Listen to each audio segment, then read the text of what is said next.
October is an interesting month. There's a lot of Halloween themed stuff going on, and it's also the month of the Inktober. And with Inktober, I try to do all that and try to challenge myself, which is good. You need to actually step out of your comfort zone a lot of times with art. And with this picture, this little thumbnail, it was actually no different because I realized something while I was working on it.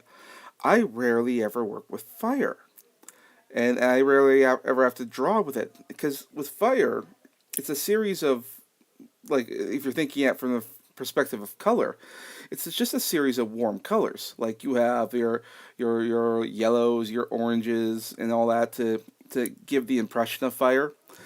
But then you have to contrast that because if you're just drawing fire by itself, it creates nothing but warm colors, and warm colors are very comforting and soothing to the eye, and it makes people feel kind of relaxed when they see something like this.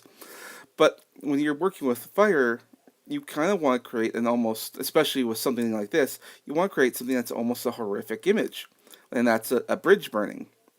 So you want to try and emphasize that particular aspect of the image, and then how you try to think, well, how do you do that? And the best way is that you contrast that with, let's say, the opposite image or the opposite color value, which is blues, dark or cooler colors, and so that's why it has a bit of more of a nighttime look.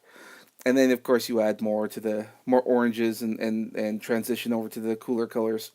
When I'm working on this, I realized I probably should have put more cooler colors in there than not. But then again, this is like with a lot of thumbnails, it's a learning experience. So it was a neat thing to work with, to say the least.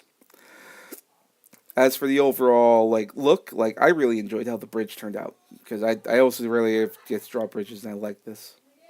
Well, that's it for now. Take care. Bye.